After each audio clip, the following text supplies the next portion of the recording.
महाराष्ट्रातील महत्त्वाच्या बातम्या फक्त 10 मिनिटात. या चॅनेलला अजूनही सबस्क्राईब केलं नसेल तर आत्ताच करा. आज बारामतीच्या विद्या प्रतिष्ठानच्या मैदानात राज्याचे उपमुख्यमंत्री अजित पवार यांच्यावर शासकीय इतमामात अंत्यसंस्कार पार पडले. यावेळी केंद्रीय गृहमंत्री अमित शहा, राज्याचे मुख्यमंत्री देवेंद्र फडणवीस, उपमुख्यमंत्री एकनाथ शिंदे तसेच अनेक मान्यवर नेते मंडळी उपस्थित होते. तसेच दादांना अखेरचा निरोप देण्यासाठी प्रचंड मोठा जनसमुदाय देखील या ठिकाणी उपस्थित होता.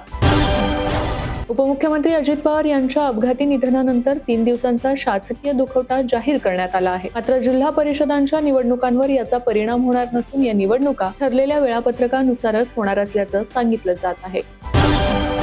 वाल्मिक कराडच्या दोषमुक्तीच्या अपिलात हस्तक्षेप करण्यास मुंबई उच्च न्यायालयाच्या औरंगाबाद खंडपीठाचे न्यायाधीश संदीप कुमार मोरे आणि आबासाहेब शिंदे यांनी नकार दिलाय. मसाजोगचे सरपंच संतोष देशमुख प्रकरणात कराडने दोषमुक्तीचे अपील दाखल केले होते. कराडचा दोषमुक्तीचा अर्ज सत्र न्यायालयाने फेटाळला होता, म्हणून कराडने त्या आदेशाविरुद्ध उच्च न्यायालयात अपील दाखल केले होते.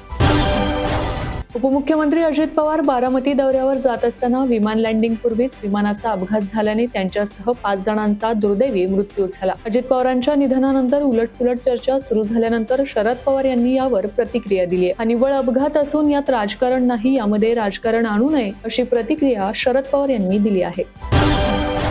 देशात कचरा व्यवस्थापन करण्यासाठी केंद्र सरकारने नवे आणि कडक नियम लागू करण्याचा निर्णय घेतला. 1 एप्रिल पासून शहर आणि ग्रामीण भागातील स्थानिक स्वराज्य संस्था तसेच मोठ्या प्रमाणावर कचरा निर्माण करणाऱ्या गृहसंकुलांपासून ते सरकारी इमारती, विद्यापीठे आणि खासगी संस्थांना घनकचरा व्यवस्थापन नियम 2026 बंधनकारक असणार आहे. नव्या नियमांनुसार कचऱ्याचे 4 प्रकारांमध्ये वर्गीकरण करणे आता बंधनकारक आहे. यामध्ये ओला कचरा, सुका कचरा, सॅनिटरी कचरा आणि विशेष कचरा यांचा समावेश आहे. प्रत्येक घर, संस्था आणि मोठ्या इमारतींना हा कचरा वेगवेगळा करणे आता बंधनकारक असणार आहे. उपमुख्यमंत्री व अर्थमंत्री अजित पवार यांच्या अकाली निधनामुळे यंदा राज्याचा अर्थसंकल्प कोण सादर करणार हा प्रश्न निर्माण झाला आहे. अर्थ खाते हे अतिशय महत्त्वाचे खाते असून ते राष्ट्रवादी काँग्रेस अजित पवार गटाच्या ज्येष्ठ मंत्र्यांना दिले जाणार की मुख्यमंत्री देवेंद्र फडणवीस ते तुर्तास आपल्याकडेच ठेवणार याविषयी राजकीय वर्तुळात चर्चा सुरू झाली आहे. मुंबईकरांसाठी मोठी बातमी. कोस्टल रोडवर लवकरच हेलिपॅड सुरू करण्यात येणार आहे. त्यासाठी वरळी येथे उभारण्यात आलेल्या मुंबईतील पहिल्या सार्वजनिक हेलिपॅडचे संचालन आणि देखभालीसाठी महापालिकेने कंत्राटदार नेमण्याची प्रक्रिया सुरू केली आहे. यासाठी 2 फेब्रुवारीपर्यंत निविदा सादर करण्याची अंतिम मुदत देण्यात आली आहे.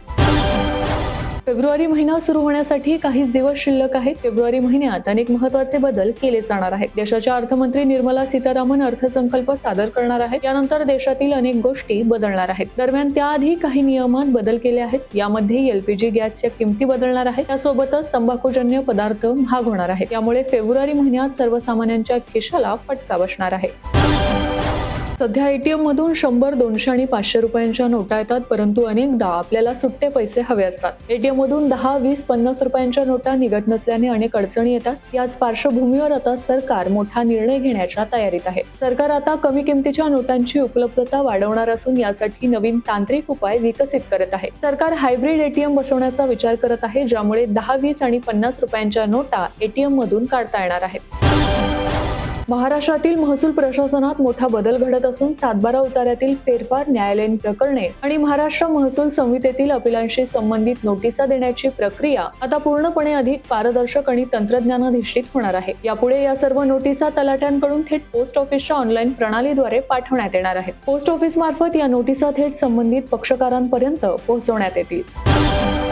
परभणी महानगरपालिकेच्या महापौर व उपमहापौरांची निवड 9 फेब्रुवारी रोजी करण्याचा कार्यक्रम विभागीय आयुक्तांनी काढला आहे. त्याच दिवशी लातूर शहर महानगरपालिकेच्या महापौर व उपमहापौरांच्या निवडीचा कार्यक्रम देखील पार पडण्याची शक्यता वर्तवण्यात येत आहे. विद्यापीठ अनुदान आयोगाच्या म्हणजेच UGCच्या वतीने लागू करण्यात आलेल्या नव्या भेदभावाविरोधी नियमांना सर्वोच्च न्यायालयाने आज स्थगिती दिली आहे. हे नियम अस्पष्ट असून त्यांचा गैरवापर होण्याची शक्यता असल्याचे निरीक्षण नोंदवत न्यायालयाने केंद्र सरकार आणि UGCला नोटीस बजावली आहे. पुढील आदेश येईपर्यंत या वादग्रस्त नियमांच्या अंमलबजावणीला ब्रेक लावला आहे. तसेच 2012 चे नियम पुढील आदेशापर्यंत लागू राहतील असेही सर्वोच्च न्यायालयाने स्पष्ट केले आहे. या प्रकरणाची पुढील सुनावणी 19 मार्च रोजी होणार आहे. माजी एनसीबी अधिकारी आणि IRS अधिकारी समीर वानखेडे यांना दिल्ली उच्च न्यायालयानं मोठा धक्का दिलाय. अभिनेता शाहरुख खानचा मुलगा आर्यन खान याच्या द बॅड्स ऑफ बॉलिवूड या नेटफ्लिक्स सिरीज मधील वानखेडे यांनी दाखल केलेल्या 2 कोटी रुपयांचा मानहानीचा दावा न्यायालयानं गुरुवारी फेटाळून लावला आहे.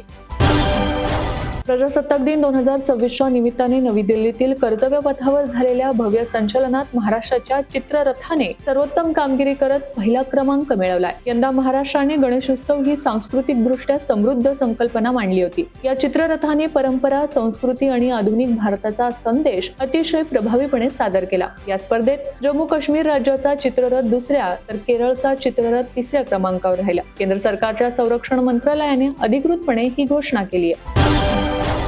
अजित पवार यांच्या निधनानंतर राष्ट्रवादीचे नेते तथा मंत्री नरहरी झिरवळ यांनी प्रतिक्रिया देत दुःख व्यक्त केले. मात्र यावेळी बोलताना मंत्री नरहरी झिरवळ यांनी केलेलं एक वक्तव्य चर्चेत आलंय. आता सुनित्रा पवार यांना मिनिस्ट्रीमध्ये आणावं असं म्हणत आता विखुरलेलं राहून चालणार नाही असं सूचक भाष्य नरहरी झिरवळ यांनी केलंय.